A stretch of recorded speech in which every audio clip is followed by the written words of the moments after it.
E aí, rapaziada, mais um aulão com o tio Dani, tá? Só para avisar, pessoal, a aula de hoje ela é focada mais para a turma do segundo ano, tá? Então, se a gente perceber, as últimas aulas que a gente teve antes ali da quarentena, em função do coronavírus, eu vou começar mais ou menos por ali, falando sobre a Primavera Árabe, sobre o início do século, Primavera Árabe não, a Primavera dos Povos, sobre o início do século XIX. É claro que a aula ela é direcionada ao segundo ano, mas os alunos do terceirão também tem que assistir a aula, tá? Esse assunto provavelmente a gente vai aprender um pouco mais para frente, mas lembrando que no terceirão é uma revisão do primeiro e do segundo ano. Então é uma aula direcionada para o segundo ano, mas que serve para o terceiro ano também, tá? Então, pessoal, antes da gente falar sobre a Primavera dos Povos, tá? Que foi um movimento revolucionário na França em 1848, a gente não pode esquecer que ali no início do século XIX, nas primeiras décadas do século XIX, principalmente no continente europeu, tá? O cenário político, social, ele estava impregnado de um forte caráter do liberalismo, isso é, a burguesia, lá em função da Revolução Industrial, lá na metade do século XVIII na Inglaterra, no século XIX ela já era uma classe em ascensão, ela já era uma classe estabelecida. Então o ideal liberal, seja o liberalismo político ou econômico, ele estava por todas as regiões da Europa, principalmente da Europa Ocidental. Lembrando que nesse primeiro período também, junto com o desenvolvimento da burguesia, da indústria, os primeiros momentos da segunda Revolução Industrial, acontecia também de forma simultânea, tá? Um fortalecimento do movimento operário. E aí, como a gente tinha visto numa aula passada, sobre o cartismo, né? Cartismo que acontece em 1838 na Inglaterra, que é considerado ali no início do século XIX o primeiro grande movimento popular organizado, tá? Aonde há uma manifestação de grande volume, aí essa manifestação ela faz uma carta de reivindicações, por isso o nome cartismo, para apresentar ao parlamento inglês as reivindicações da população ou dos operários frente àquela realidade de miséria, de excesso de trabalho, de exploração infantil. Então esse é o início do século XIX, uma maior organização do movimento operário, né, e um fortalecimento dos ideais do liberalismo, isso é, da classe burguesa, tá? A Primavera dos Povos, tá? Ela é um movimento revolucionário que ele acontece em 1848 na França e é um movimento extremamente popular, né? Quando eu falo popular, são vários setores da sociedade, os operários, a área rural, a baixa burguesia, a média burguesia, contra o rei Filipe II, chamado Rei Burguês. Então ele é um movimento popular que derruba em 1848 a monarquia de Filipe, que era um rei apoiado pela alta burguesia francesa, tá? E esse movimento ele vai instalar a partir de 1848, a metade do século XIX, na França, uma república, que nós chamaríamos da Segunda República, pois a primeira foi lá na Revolução Francesa. E essa primeira república, sendo uma república, vai acontecer uma eleição para presidente, onde quem vai ser o vencedor vai ser Luís Bonaparte. Lembrando, sobrinho do tão famoso Napoleão Bonaparte. Ele se elege presidente com mais de 70% dos votos, né? Vocês poderiam me perguntar, tá, professor, mas como é que o povo francês, depois de 15 anos de era napoleônica, de guerras e de derrotas, como que eles elegem um Bonaparte para presidente? Quando a Revolução, quando a Primavera dos Povos acaba, ali em 1848, dentro da França ou da Europa surgiu um movimento muito radical, um movimento operário. E uma boa parte dos setores da sociedade francesa achavam esse movimento extremamente radical. Por isso votaram em Luís Bonaparte. Ele seria, aos olhos dessa população, o homem que evitaria o fortalecimento desse radicalismo operário, tá? Lembrando também, 1848, Primavera dos Povos, é um movimento que vai dar início lá na Alemanha ao que nós chamamos de socialismo científico ou marxismo, quando que, estimulados pelos ventos da Primavera dos Povos, Karl Marx e Friedrich Engels escrevem um manifesto comunista.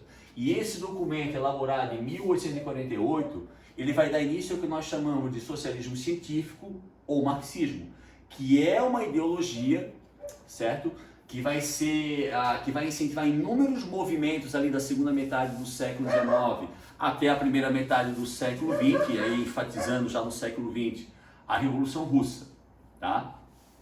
Então, se instala um governo do presidente Luiz Bonaparte, logo em seguida, ali por volta de 1852, ele dá um golpe, se torna o imperador Napoleão III. Esse golpe, ele é, como vou falar, não é afirmado, através de um plebiscito, né? Grande parte da população francesa aceita Napoleão III, né? Aceita o golpe, e aí começa de 1852 até 1871, né? O período imperial onde Napoleão III governa a França, tá? O governo dele em si, um governo imperialista, vão ter reformas na cidade de Paris, não é o nosso foco. O nosso foco vai ser mais ao final, ali por volta de 1870 a 1871, Napoleão III entra em choque com a Prússia, na famosa... Próxima imagem, Aline, querida. Na famosa Guerra Franco-Prussiana, certo? Uma guerra entre franceses e da Prússia, o que viria logo a ser a Alemanha, tá? Uma outra coisa que a gente não deve esquecer é que ali nesse período da Primavera dos Povos, tá? Além do liberalismo, além do marxismo, além desse fortalecimento do movimento operário, há um fortalecimento de um pensamento, de uma ideologia que nós chamamos de nacionalismo, né? Lembrando que esse período ali do século XIX é um período onde existiam vários impérios. Então, por exemplo, o Império Austríaco, ou depois chamado Austro-Húngaro, ele vai abarcar várias etnias. E muitas delas nem falavam o idioma germânico ou austríaco. Então, a partir da metade do século XIX, principalmente em função da Primavera dos Povos, esse sentimento nacionalista ele vai se fortalecer em todo o continente europeu. Tanto é que, nesse mesmo período, o Império Turco-Otomano ele começa a se fragmentar de forma gradual, e regiões como Grécia, Sérvia, Macedônia, Bósnia, imbuídas pelo sentimento nacionalista, passam a conquistar a independência com relação ao Império Turco-Otomano. Então esse sentimento nacionalista, que já acontece lá a partir da Primavera dos Povos, vai dar origem ao quê? A vários movimentos que culminarão com o surgimento de novos países.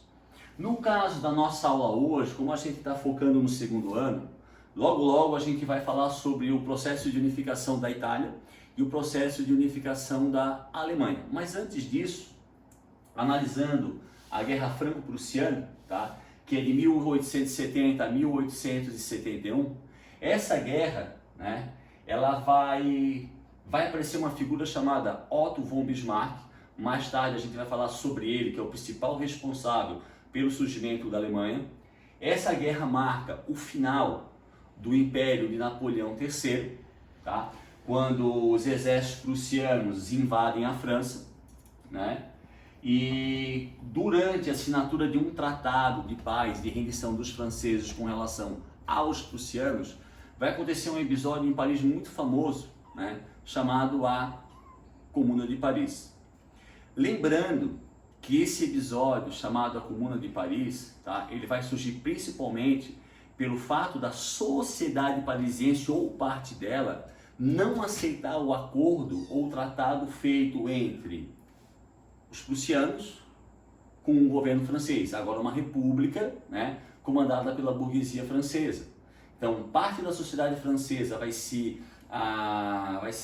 insuflar contra esse tratado. Isso vai dar origem a um episódio que nós chamamos de a Comuna de Paris. Outro detalhe que a gente não pode esquecer, tá, que a derrota da França com relação à Prússia na Guerra Franco-Prussiana vai fazer com que os prussianos anexassem algumas regiões da França, entre elas Alsácia e Lorena, né?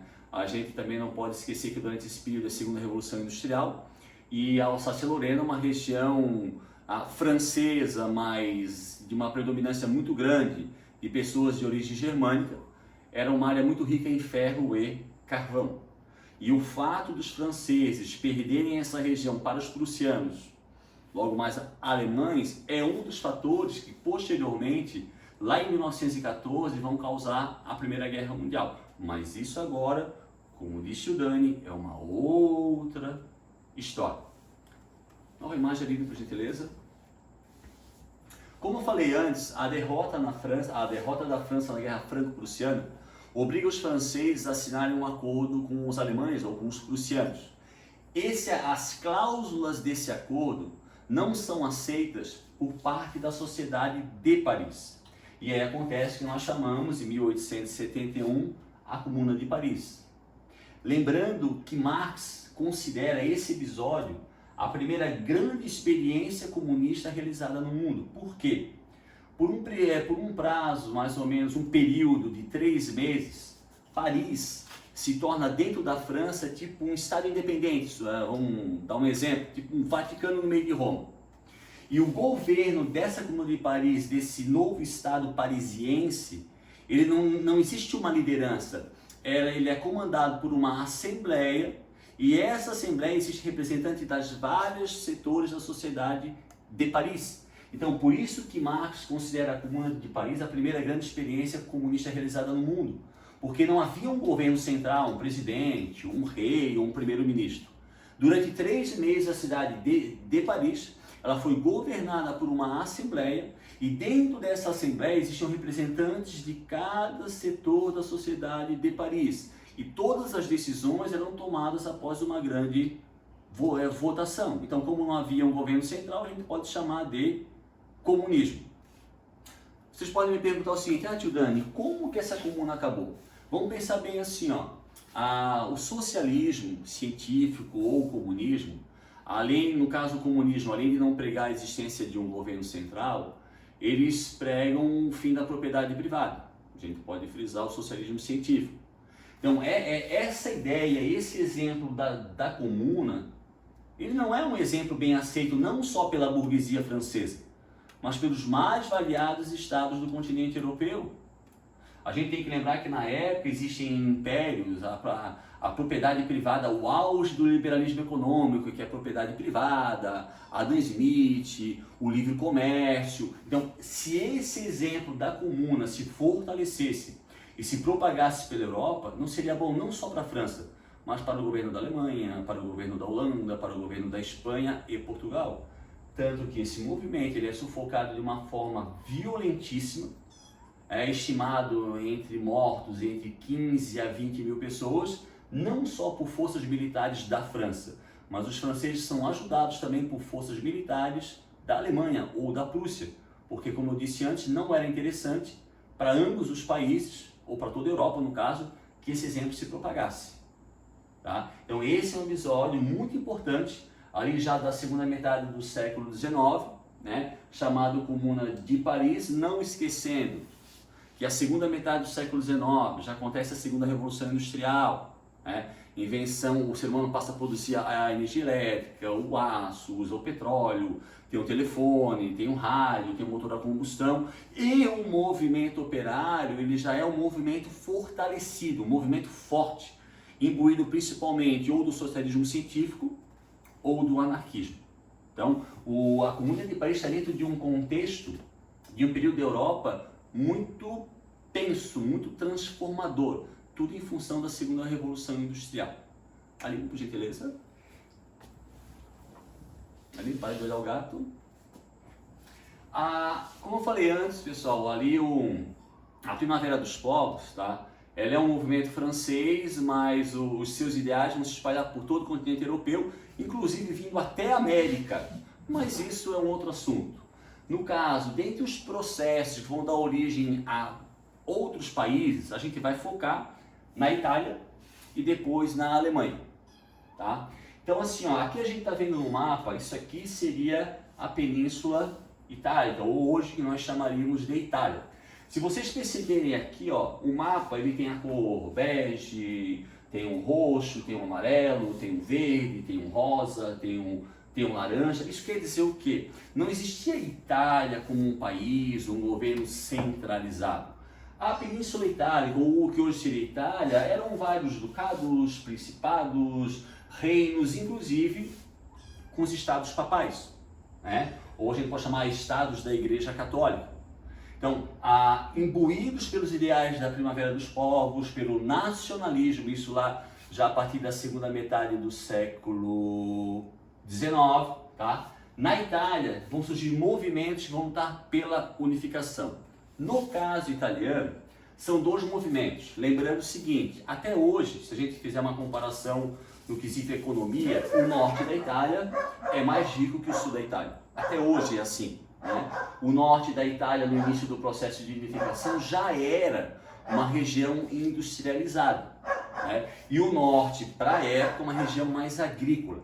Então, dentro do processo de unificação da Itália, vão surgir dois movimentos. O movimento do norte e o movimento do sul. Aqui no sul vai aparecer uma figura muito conhecida de nós, professores e estudantes, um tal de Giuseppe Garibaldi. Se vocês lembrarem, esse cara, esse italiano, ele vai aparecer na Revolução Farroupilha, que acontece ali em 1835, no período regencial, e acaba no segundo reinado em 1845. O marido de Anita Garibaldi, né? Ele é o líder, tá, do movimento pela unificação italiana, mas do sul. Ele almejava principalmente uma república.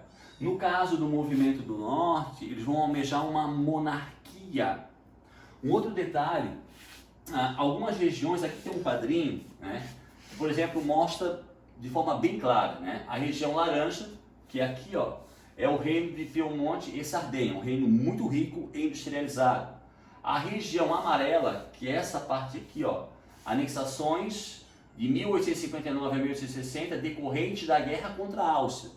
Então, quando a gente fala no processo de unificação da Alemanha ou da Itália, ali vai ter o envolvimento de outros países, da Áustria, a França, né?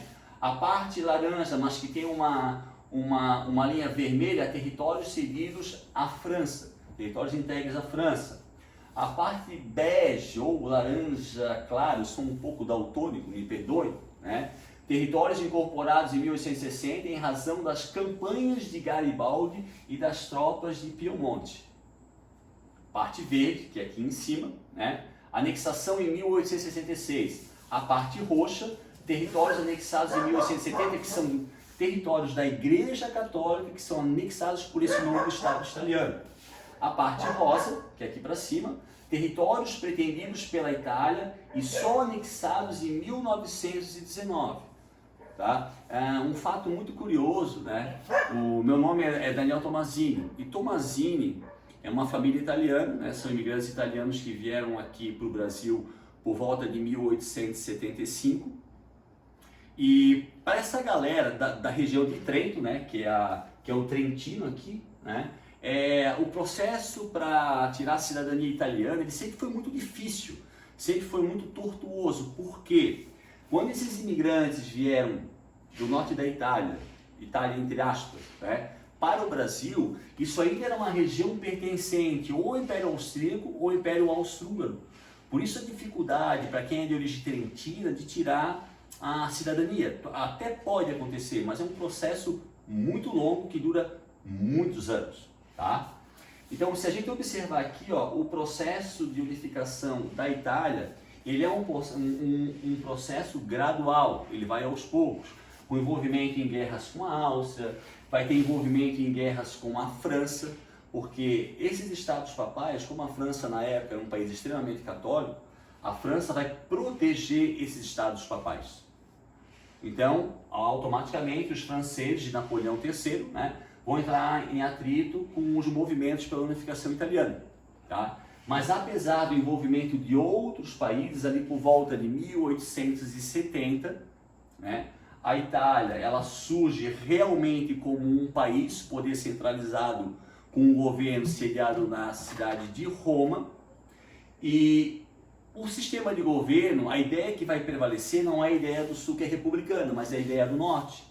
Então a Itália vai se tornar uma monarquia parlamentarista. Então esse era a ideia, era o sistema de governo pretendido pelo movimento do norte, região já na época muito rica e industrializada. Um fato muito importante e muito interessante, tá? Nesse período que surge a Itália, no final do século XIX, início do século XX, que existe o Estado italiano, tá? O Vaticano, no caso, que fica em Roma, era uma região que ficava subordinada ao governo da Itália. Isso nunca foi aceito pelo Vaticano ou pela Igreja Católica. Até que em 1929, tá, a Igreja Católica senta com Benito Mussolini, na época primeiro-ministro da Itália, na ditadura fascista. Eles assinam com o Estado italiano ou o Estado fascista o Tratado de Latrão. Então, a partir de 1969, após essa assinatura desse tratado com Mussolini, o Vaticano se torna um Estado independente ou se torna um país. Em contrapartida, né, como o Mussolini ele concede o direito do Vaticano ser um Estado independente, não ser mais subordinado ao governo italiano, durante um período bem longo, né, a Igreja Católica da época ela fez vistas grossas a alguns atos cometidos pelos fascistas na Itália, certo? Aline, por gentileza. Um outro detalhe, só um minutinho. O surgimento da Itália, tá, na questão geopolítica europeia da segunda metade do século XIX, não vai causar um abalo tão grande assim. O surgimento da Itália, nossa, transformou, modificou a geopolítica na Europa. Não, mas o surgimento da Alemanha, sim. Por gentileza. Eu vou pisar nesse gato aqui. Aqui, pessoal, aqui é um mapa mais ou menos, obviamente não é assim, mas do que seria a Alemanha, tá? Aqui a gente vai observar são várias cores, e essa cor aqui, ó, que eu vou arriscar dizer, é um lilás. Um rosa, I'm sorry, um rosa, tá? É a Prússia. A Alemanha, ela surge como Alemanha em 1871, ali no final da Guerra Franco-Prussiana, tá?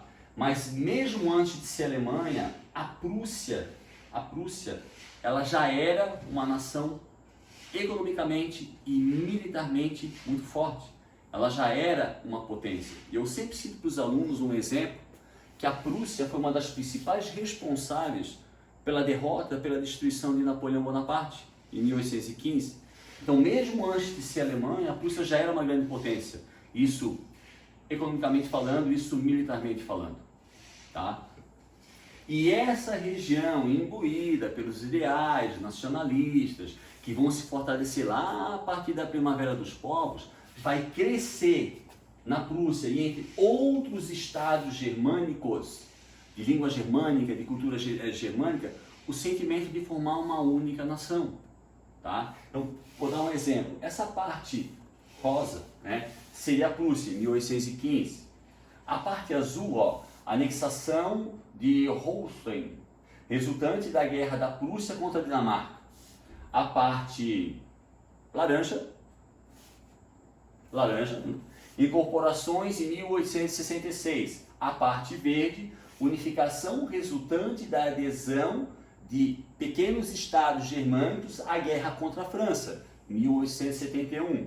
A parte vermelha, que é o que a gente tinha falado antes, né? Anexação resultante da paz de Frankfurt, que foram os territórios que a Prússia ou a Alemanha anexou, que eram territórios pertencentes à França. Tá? Então, no caso, mais ou menos, né, o mapa da Alemanha não seria esse hoje, mas isso aqui vai ser mais ou menos a Alemanha da época. Esse movimento, que é um movimento, obviamente, como a Prússia era uma potência econômica, é um movimento, obviamente, né, liderado e financiado pela burguesia, mas com uma forte presença da nobreza rural. A gente nunca pode esquecer, na época, tá, quem era o Kaiser prussiano? Guilherme I. Mas quando a gente fala sobre a unificação da Alemanha, mesmo na Alemanha, qual é o primeiro nome que vem à cabeça? Otto von Bismarck, isso até os tempos de hoje. Então, obviamente que a burguesia prussiana ou burguesia alemã, ela tem uma participação assim, decisiva no processo de surgimento da Alemanha. Mas esse processo em si ele é liderado politicamente falando, militarmente falando, pela nobreza rural. E o maior exemplo é Otto von Bismarck. Tá? Outro detalhe relativo à unificação da Alemanha, tá? A Alemanha surge como território, como Alemanha, né? Um governo central que vai ser sediado na capital da Prússia. Por isso que hoje Berlim é a capital da Alemanha, porque Berlim era a capital da Prússia, certo?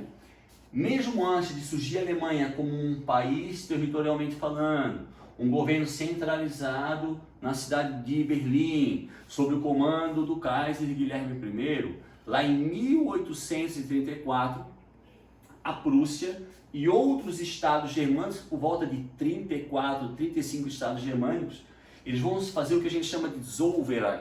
Zollverein é uma unificação aduaneira. Então, mesmo antes de existir a Alemanha, mesmo antes de existir um governo centralizado, vai acontecer lá em 1871, a Prússia e outros pequenos estados germânicos fizeram uma unificação aduaneira. O que significa isso? Vou dar um exemplo. Um produto vem da Rússia para a Prússia. Todo produto, pessoal, todo produto, quando um país compra um produto, isso a gente está importando, a gente está comprando de um outro país. Normalmente esse produto ele é sobretaxado. Uns têm uma taxa maior, outros têm uma taxa menor, certo?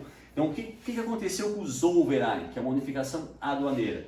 Um produto da Rússia vinha até a Prússia cobraria, vou dar um exemplo, vou chutar um valor, 4% sobre esse produto. De acordo com o Zollverein, que é uma unificação aduaneira, quando esse produto chegasse aos outros estados germânicos, seria cobrada a mesma taxa de 4%. Então, mesmo antes de surgir a Alemanha como nação, a Prússia e os outros estados germânicos já haviam feito uma unificação aduaneira e econômica. Tá? Um outro detalhe, como na Itália, lá no processo de unificação da Itália, houve a participação de outros países como a Áustria, ou o Império Austro-Húngaro, ou o Império Austríaco, a França, aqui não é diferente. Certo? Aqui não é diferente. Tá? Por exemplo, aqui e aqui, a unificação desses territórios é em função da Guerra Franco-Prussiana e da vitória da Prússia frente à França. Um outro detalhe, a Áustria, ou o Império Austro-Húngaro, ele também tinha regiões nessa parte, e eles não queriam que essas regiões ficassem sob o comando da Prússia, ou os austríacos queriam liderar esse processo de unificação. Então, inevitavelmente, houve uma guerra entre Prússia e Áustria. E como hoje a capital da Alemanha é Berlim, obviamente quem ganhou essa disputa entre austríacos e prussianos foram os prussianos, certo? E aí logo após a Guerra Franco-Prussiana em 1871, surge a Alemanha. Diferente da Itália, que o surgimento da Itália não causa uma diferença tão grande na geopolítica da Europa. O surgimento da Alemanha, sim. Eu sempre dou o exemplo para os meus alunos o seguinte: quando um ser humano nasce, se a gente nasce e bebê a gente é colocado em cima de uma mesa e os nossos pais vão embora, a gente morre. A gente não consegue viver, a gente é um ser que não consegue, no início da vida, viver por conta própria. Mas a Alemanha, eu faço sempre uma relação da Alemanha com o nascimento de um cavalo ou de uma girafa. Por exemplo, um cavalo, quando ele nasce, ele cai no chão. Mas dali 1 hora, 2, 3, acho eu, não sou um especialista, ele já começa a andar, ele já começa a viver por conta própria.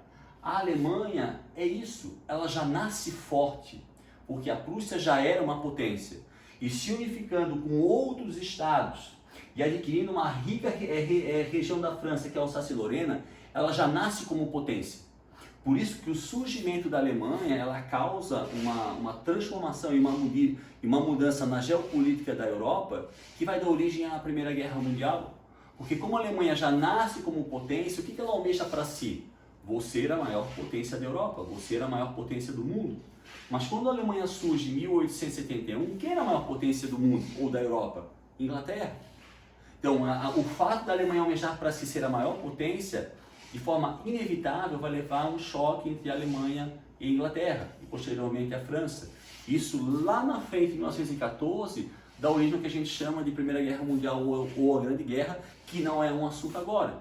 Mas esse é um dos fatores que vão causar a Primeira Guerra Mundial, certo? Então, não estou desmerecendo a unificação da Itália, mas numa questão política, econômica e militar, o surgimento da Alemanha transforma de forma radical o continente europeu.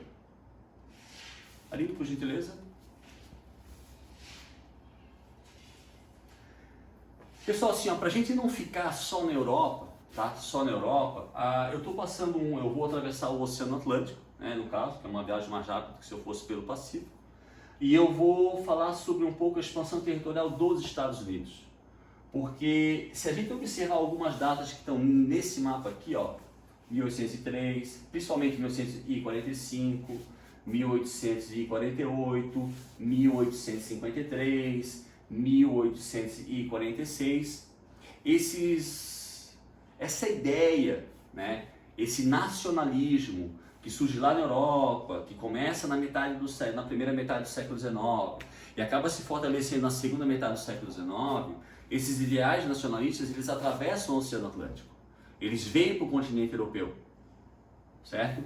E aqui a gente vai falar sobre a expansão territorial dos Estados Unidos, que tem relação com tudo que acontece na Europa.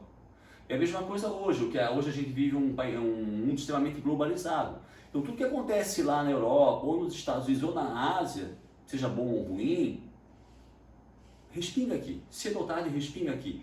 Apesar de nesse período não existir internet, a energia elétrica ainda estava dando seus primeiros passos, a informação corria, de uma forma ou de outra, sempre chegar, tá? No caso dos Estados Unidos, certo? Se a gente olhar o mapa aqui, ó, e for lá atrás no século XIX, quando acontece o processo de independência dos Estados Unidos, ali no finalzinho do século XVIII, eram as 13 colônias. Os Estados Unidos se resumia isso aqui, ó, a essa parte do que nós chamamos hoje de a costa leste. Esse processo de expansão territorial, tanto que hoje os Estados Unidos, né, como a gente sabe, faz fronteira com os dois oceanos. Tem a costa leste, que é o Oceano Atlântico, e a costa oeste, que é o Oceano Pacífico. Esse processo que vai levar os Estados Unidos à parte oeste, ele vai começar e vai se fortalecer, principalmente ali durante o finalzinho da primeira metade do século XIX, tá? Então aqui, ó, vou dar um exemplo. Se a gente olhar aqui, ó, a parte do meio, que é a Louisiana, tá? Ó, região comprada da França em 1803. Então essa região ela foi comprada dos franceses em 1803. A parte de cima, que seria um roxo, né? O Oregon, uma região cedida pela Inglaterra em 1846.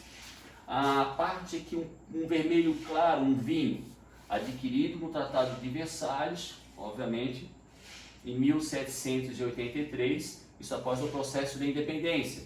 Lembra? 1883 foi o tratado assinado entre Inglaterra e Estados Unidos após o processo de independência, que a gente também chama de Tratado de Paris. A parte verde, Califórnia e Novo México, obtidos do México em 1848 através de uma guerra. A parte laranja claro, o Texas anexado em 1845, lembrando que o Texas, antes de ser dos Estados Unidos, eles haviam proclamado a independência do México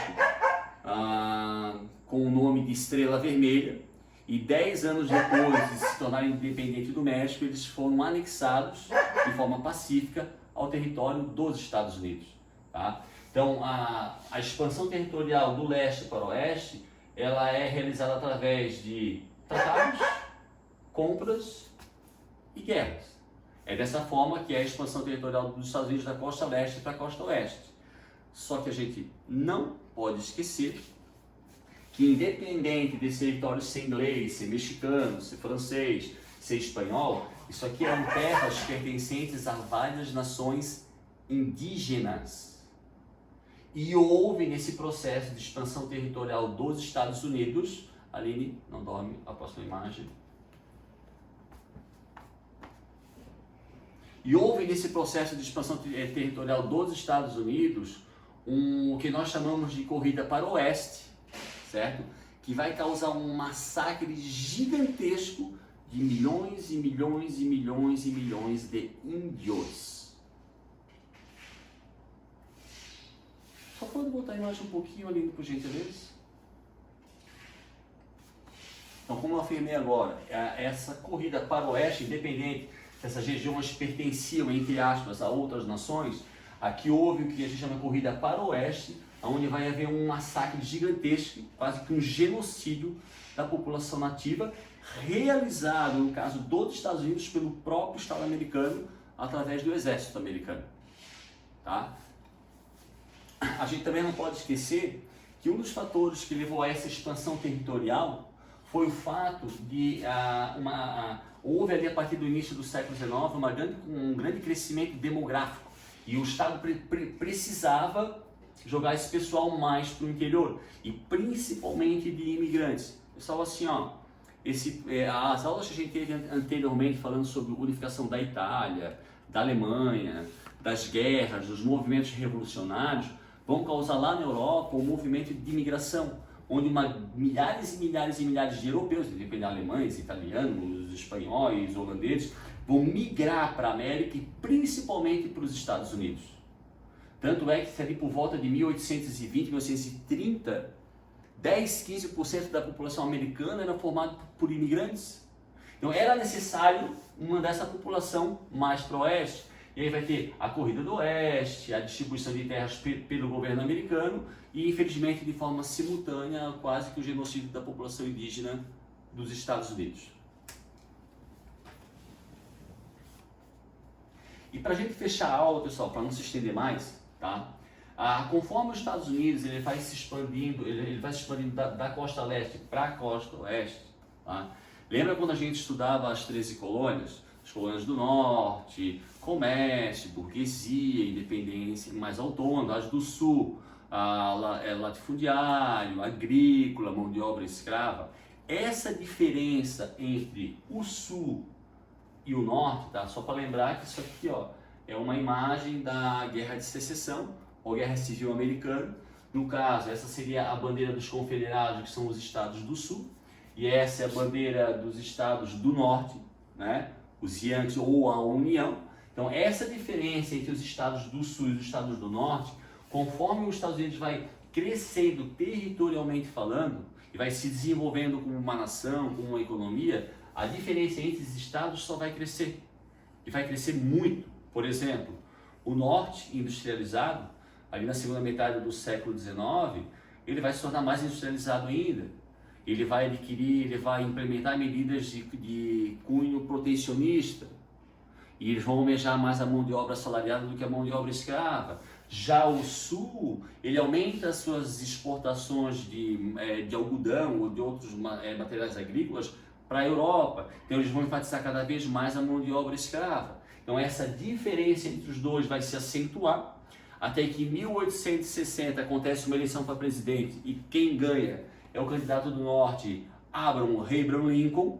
Essa vitória do Lincoln vai fazer com que os estados do sul proclamem a sua independência, chamado Estados Confederados do Sul. Isso vai dar origem à Guerra Civil Americana, que vai de 1861 a 1865, uma carnificina, porque isso aqui é um período de segunda revolução industrial, onde a tecnologia bélica está muito mais aprimorada e muito mais mortífera, vai causar uma mortandade. Uns falam 400 mil pessoas, outros falam 500 mil pessoas, alguns historiadores chegam a citar o número de 1 milhão de pessoas, mas independente dos números, é uma guerra violenta, em função de ter uma população maior, né, e uma economia mais próspera. O norte acaba ganhando, o sul em 65 é obrigado a aderir ao processo econômico e político do norte, e nós historiadores consideramos que após a vitória do norte na Guerra de Secessão, os Estados Unidos entra de forma definitiva na segunda revolução industrial e ele constrói o caminho que vai o tornar a maior potência econômica do mundo